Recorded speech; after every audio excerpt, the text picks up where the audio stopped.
CGI के सामने अभिषेक मनु सिंघवी ने मुद्दा उठाया। जस्टिस संजीव खन्ना की बेंच को सीजीआई ने इसको भेज दिया है। अभी यही जानकारी सुमित मेरे सहयोगी दे रहे थे।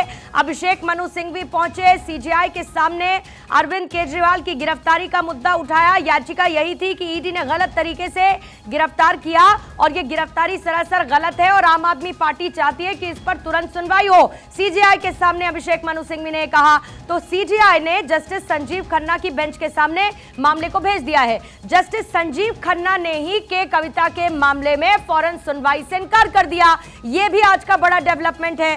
कल पेशी होनी है के कविता की, उनकी रिमांड खत्म हो रही है और ऐसे में जस्टिस संजीव खन्ना ने इस मामले में तुरंत सुनवाई से के कविता के मैटर में इनकार कर दिया। लेकिन अब सीजीआई की तरफ से मुद्दा तुरंत सुनवाई के लिए जो उठाया गया था अभिषेक मनु सिंघवी की तरफ से, इसे भेज दिया गया है जस्टिस संजीव खन्ना की बेंच के पास। अब जस्टिस संजीव खन्ना इसको लेकर आज ही सुनवाई करेंगे। क्या होता है, क्या रुख, क्या अप्रोच उनकी रहती है, ये देखना होगा। लेकिन ये एक कोशिश होनी थी, ये कोशिश की गई थी लीगल टीम की तरफ से आम आदमी पार्टी के। अब 3 जजेस की जो बेंच है वो इसको लेकर सुनवाई करने वाली है और अरविंद केजरीवाल की लीगल टीम एक्शन में नजर आने लगी है। सुमित, एक बार फिर से आपके पास आते हुए चाहूंगी इस पूरे मैटर को एक बार फिर से आप एक्सप्लेन करें, क्योंकि केजरीवाल की गिरफ्तारी का मुद्दा न सिर्फ संवैधानिक लिहाज से आम आदमी पार्टी बता रही है गलत, अनकॉन्स्टिट्यूशनल इसको करार देते हुए, बल्कि दूसरी तरफ सड़कों पर भी विरोध प्रदर्शन बहुत तेज बढ़ चुका है।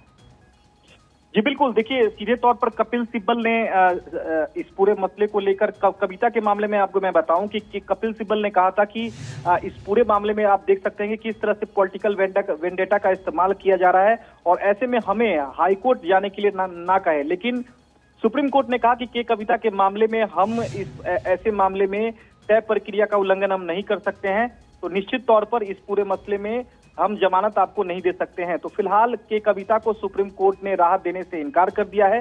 जस्टिस संजीव खन्ना की बेंच का यह आदेश है और सीजीआई ने केजरीवाल की याचिका को जस्टिस संजीव खन्ना के बेंच के पास ही भेज दिया है और सीजीआई ने कहा है कि जस्टिस संजीव खन्ना की बेंच केजरीवाल की याचिका पर सुनवाई करेंगे।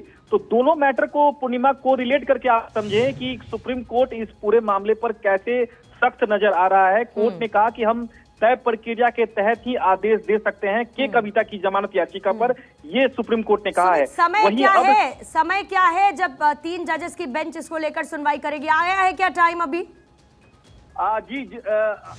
अभी सीजीआई ने केजरीवाल की याचिका को जस्टिस संजीव खन्ना की 3 जजों की बेंच के पास भेज दिया है। अब सारे मामले जो बोर्ड के सामने लगे हैं जस्टिस संजीव खन्ना की बेंच में, वो सारे मामले की सुनवाई खत्म होगी। उसके बाद केजरीवाल की याचिका पर ठीक है और उसके बाद राउज एवेन्यू कोर्ट में 2 बजे अरविंद केजरीवाल की पेशी है। सुमित, इस पर आप नजर बनाएगा।